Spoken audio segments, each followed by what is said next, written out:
ગાંધીનગરની માણસા નગરપાલિકાની ચૂંટણીમાં કોંગ્રેસને મોટો ઝટકો। માણસા નગરપાલિકાની ચૂંટણીમાં કોંગ્રેસના 3 ઉમેદવારોએ ફોર્મ પાછા ખેંચ્યા। કોંગ્રેસના 2 મહિલા અને 1 પુરુષ ઉમેદવારે ઉમેદવારી પાછી ખેંચી લીધી। વોર્ડ નંબર 2 માંથી કોંગ્રેસના ગીતાબેન પટેલે ફોર્મ પાછું ખેંચ્યું। વોર્ડ નંબર 5 માંથી કોંગ્રેસના સોનલબેન મહેશ્વરીએ ફોર્મ પાછું ખેંચ્યું અને વોર્ડ નંબર 6 માંથી કોંગ્રેસના સુનિલભાઈ પટેલે ફોર્મ પાછું ખેંચ્યું છે। પૂર્વ ધારાસભ્ય બાબુજી ઠાકોર સાથે વાત કરીએ। બાબુજી, 3 ઉમેદવારોએ ફોર્મ પાછું ખેંચ્યું એવી વાત છે, આ વાત સાચી છે? કોણ છે આ ઉમેદવારો?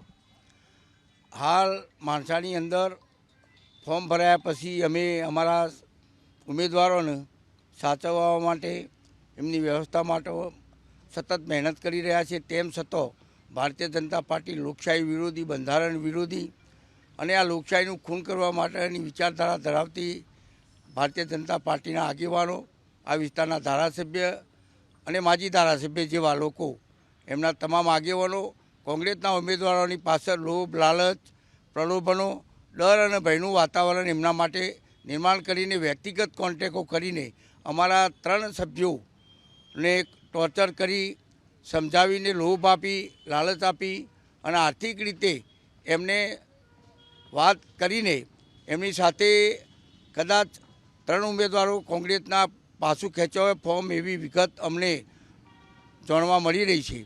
એમાં વોર્ડ નંબર 6માં ભાઈ સુનિલભાઈ પટેલ જેઓ ઉમેદવાર હતા।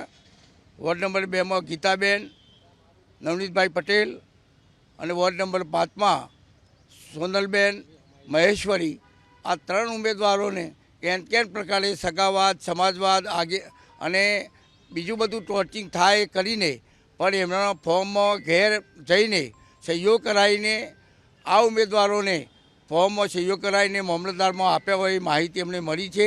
એના માટે અમે અહીંયા મામલતદાર ખાતે આવ્યા છીએ અને બધી તપાસ કરીને એમનો કોન્ટેક્ટ કરવાનો પ્રયત્ન કરીએ છીએ। ત્યારે ફોન પર એમના સુનિલભાઈ પટેલ જોડે વાત થઈ કે મારે તો ચાલુ રહેવું છે, પણ મારી સહી લઈ ગયા છે, બીવરાઈને ધમકાઈને અને મારા સમાજના, મારા કુટુંબના આગેવાનોને મારી સાથે ઝઘડો કરાવડાવીને, ડખા કરાવડાવીને મને બીવડાવીને સહી લીધી છે, પણ મારે ફોર્મ ચાલુ રાખવું છે।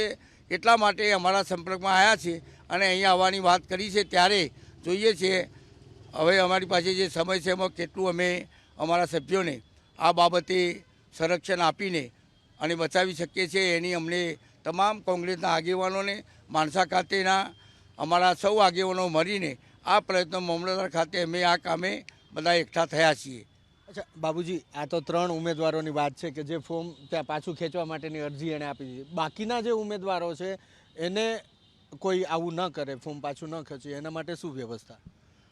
બાકીના અમારા જે ઉમેદવારો છે એ ઉમેદવારોને અમે બહાર લઈ ગયા છીએ। હમણાં માથાકૂટોના કારણે, એમના પૈસાના જુલમના કારણે, એમની સતત અન્ય સરકારી મશીનરીઓ દ્વારા જે રીતે એમના પાછળ એમના માણસો લગાવ્યા છે એને બધાને ધ્યાનમાં રાખીને બધા ઉમેદવારોને બહાર લઈ ગયા છીએ। એટલે અમને એવો પૂરેપૂરો વિશ્વાસ છે કે અમારો હવે પછી એક પણ ઉમેદવાર ફોર્મ પાછું ખેંચવા માટે નહીં આવે। તેમ છતાં અમારા જે ટેકેદારો છે એ ટેકેદારોનો ક્યાંક જો ગફલતમાં નાખીને કોઈ ટેકેદારો મારફતે કોઈ અપકૃત્ય કરે તો આ ભારતીય જનતા પાર્ટીના આગેવાનો બધું કરવા માટે પોતે રાક્ષસી માનસિકતા ધરાવે છે અને લોકોને પરેશાન કરીને, લોકોને પૈસેથી અને ડરાવીને, કાયદાકીય બીખો બતાવીને, ધંધાકીય ડર બતાવીને આ કંઈ કરે એવો અમને પૂરેપૂરો અત્યારે પણ ભય છે।